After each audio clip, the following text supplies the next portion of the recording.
Então, vamos para a nossa segunda parte da aula sobre ativo intangível. Então, nessa aula a gente vai ver alguns exemplos do que são esses intangíveis e como que a gente registra esses intangíveis na contabilidade.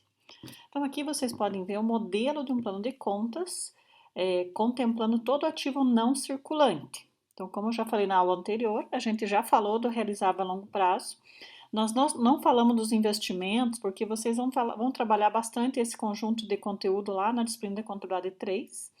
Nós falamos sobre imobilizado. E na aula de hoje a gente está falando sobre o intangível.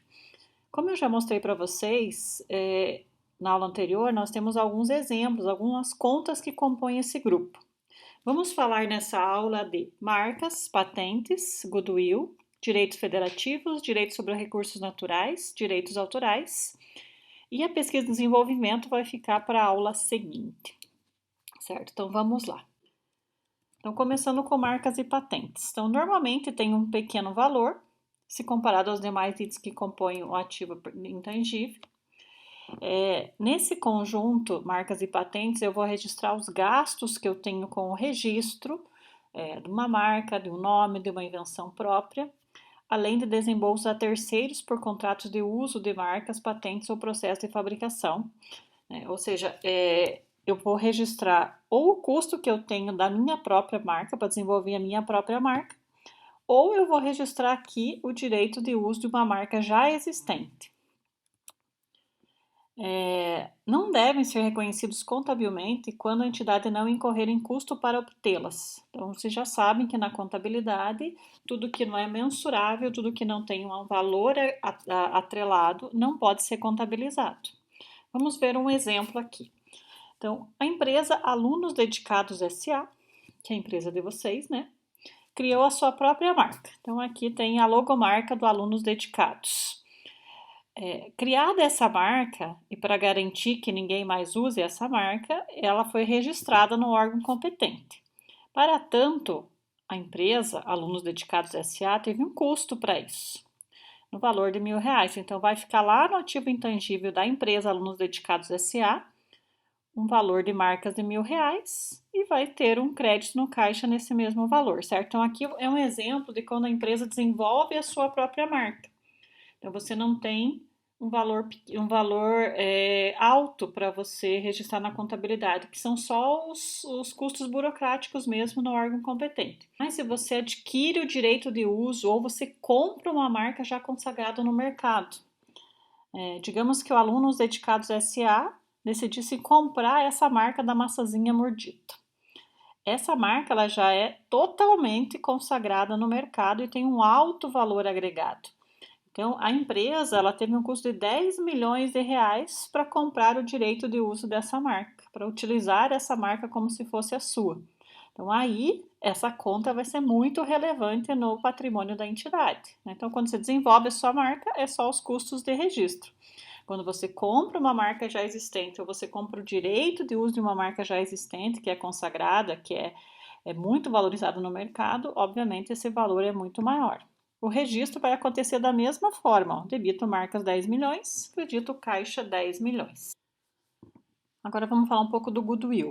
Então vocês já viram que o goodwill é uma valorização da empresa, é algo que faz com que a empresa valha mais no mercado ou com que ela prometa lucros futuros em função da sua existência. Esse goodwill pode tanto ser gerado internamente quanto ser gerado numa aquisição. Quando que ele é gerado internamente? Quando essa empresa começa a crescer e começa a ter mais valor de mercado. Ela começa a ser conhecida, ela começa a ser respeitada e aí ela vale mais no mercado do que a soma do seu patrimônio físico. Certo? Se eu somar todos os seus ativos, quanto tem no caixa, a soma dos seus imobilizados, do seu estoque, vai chegar em determinado valor. Então, esse valor representa o valor contábil da empresa, que é o mesmo que você tem no balanço patrimonial.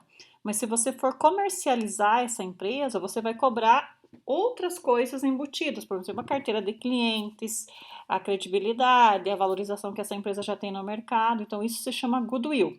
É um goodwill gerado internamente. Mas eu não posso reconhecer contabilmente esse valor, porque ele não é identificável ou separável, ou seja, eu não consigo transferir para um terceiro só esse pedaço da minha empresa.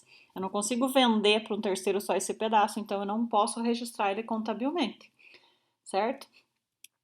Agora, quando o goodwill é originado numa combinação de negócios, né, aí sim já existe um valor envolvido, uma transferência de valor entre empresas, e aí sim eu consigo gerar uma contabilização de goodwill na empresa adquirente, né?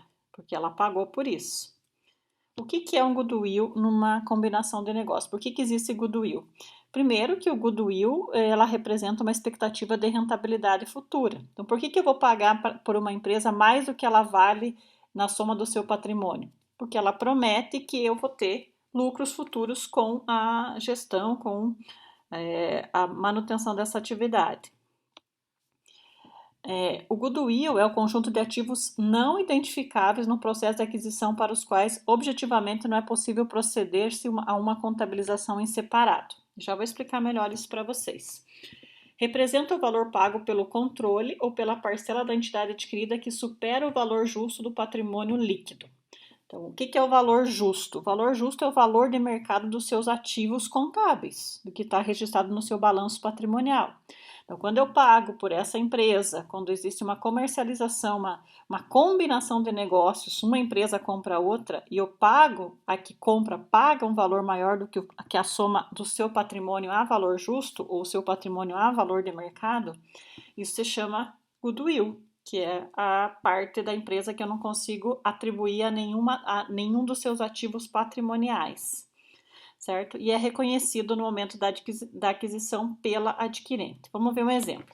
Então, digamos que eu comprei uma empresa por R$ 1 milhão. Então, é a contraprestação transferida em troca da aquisição do investimento. Então, digamos que eu estou comprando a empresa Alunos Estudiosos SA. Eu, empresa de professores estudiosos SA, quero comprar a empresa Alunos Estudiosos SA. Então, eu paguei por essa empresa R$ 1 milhão. Nesse montante tem 700 mil de ativos intangíveis, ativos tangíveis, que são toda a estrutura, as máquinas, equipamentos, veículos, estoques, tudo isso que a empresa tem, mais os passivos assumidos. Eu paguei 200 mil para os ativos intangíveis. Então, a empresa tem o registro da marca, tem lá uma série de intangíveis que ela já registrou no seu patrimônio. Mas como eu paguei R$ 1 milhão e a soma dos ativos tangíveis identificados, dos ativos intangíveis identificados soma 900 mil, significa que eu paguei 100 mil a mais pelo goodwill, que é pela valorização dessa empresa no mercado. E aí eu vou registrar dessa forma, ó.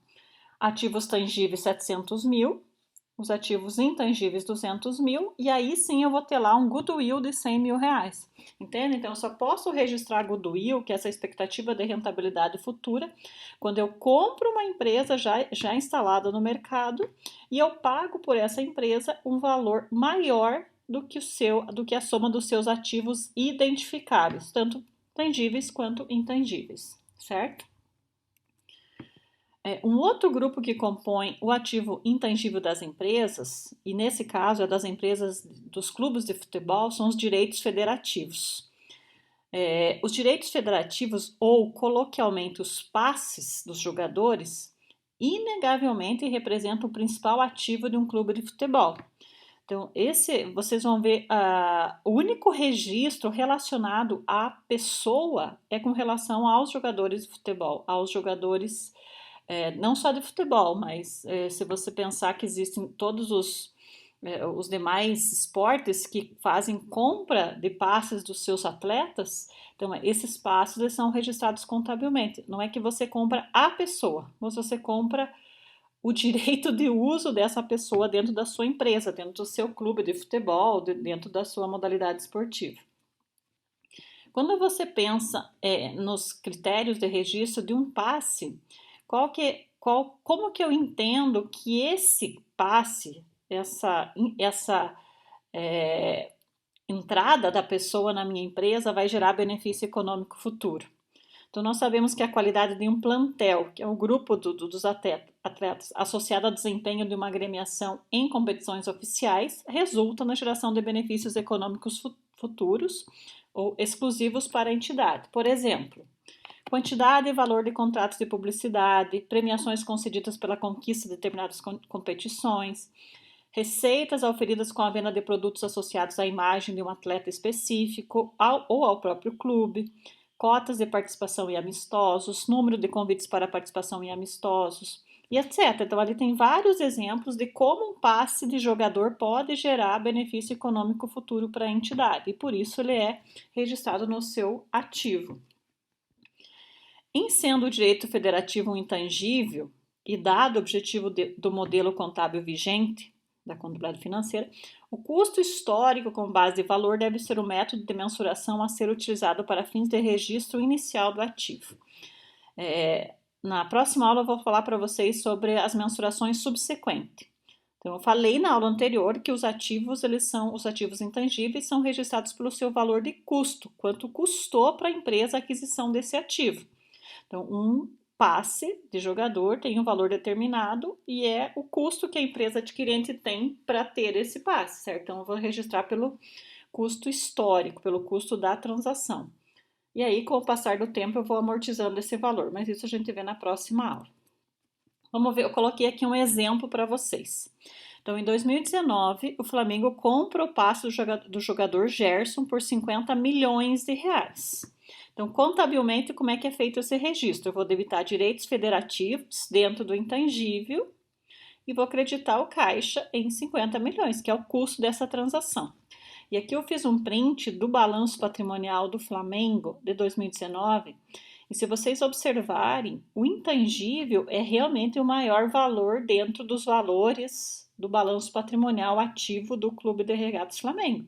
Então, você vê ali que ele tem, essas informações são em milhares de reais. Então, o patrimônio intangível do Flamengo é de 326 milhões de reais. Dentro desses 326 milhões de reais está o passe desse atleta adquirido em 2019, que é o jogador Gerson, certo? Então, de um patrimônio total de 878 milhões de reais, 326 milhões representam intangíveis. Então, isso é bem comum nos clubes de futebol. O seu maior patrimônio são os passes dos jogadores, e às vezes eles são milionários, né? Eu ia colocar aqui o exemplo do Neymar, mas aí eu preferi colocar um exemplo de um clube brasileiro e pegar já o balanço e mostrar para vocês, certo? Uma outra conta que vai aparecer no ativo intangível das empresas são os direitos sobre recursos naturais. Então, existem empresas que exercem algumas atividades, como, por exemplo, a exploração de recursos naturais, mas elas não têm a jazida, elas não têm a propriedade. Então, elas compram um direito de uma outra pessoa, de uma outra empresa, de explorar aquela jazida, de explorar aquela mina por determinado período de tempo. Veja esse exemplo que eu coloquei. Então, a empresa exploradora SA adquiriu o direito de exploração da jazida de minérios profundos durante 5 anos por R$1 milhão. Então, tinha uma propriedade, essa propriedade possuía minérios em uma determinada profundidade daquele terreno. O proprietário do terreno não tinha o interesse de explorar esses minérios, então ele vendeu o direito de exploração para essa empresa exploradora SA. Então, durante 5 anos, essa empresa vai explorar essa mina, esse terreno, e passados esses 5 anos, ele devolve o terreno para o proprietário. E a contabilização vai ser debito direito de exploração da jazida de minérios profundos, credito caixa por R$1 milhão.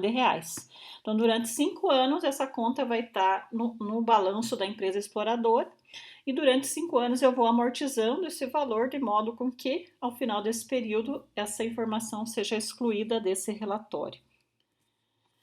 Então, quando a jazida é de propriedade da empresa exploradora ou da mineradora, ele não é um direito de exploração, aí já é um ativo imobilizado, um recurso lá, um ativo biológico que vai estar lá dentro do ativo imobilizado da empresa, certo? Então, uma coisa não se confunde com a outra. Com relação aos direitos autorais, o que são direitos autorais? Então, são os direitos que todo criador de uma obra intelectual tem sobre a sua criação. Esse direito é exclusivo do autor, de acordo com o artigo 5º da Constituição Federal. Então, a gente vê muito isso nos livros, nas músicas, nos registros dos códigos de softwares. Então, quem cria algo uma criação intelectual, ela detém os direitos autorais sobre essa criação.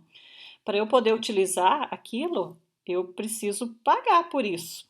Então, aí, quando a empresa compra um direito autoral de alguém que vai estar lá no seu ativo intangível, por exemplo, ela vai registrar dessa forma. Então, coloquei ali um exemplo de uma licença de uso de direitos autorais às músicas compostas por Lua Santana, por exemplo. Então, durante 2 anos, essa empresa que promove eventos, ela pode utilizar as músicas do Lua Santana e ela pagou por isso R$ 100.000. Então, debito lá na contabilidade de direitos autorais pelo uso de músicas e credito o caixa em R$ 100.000.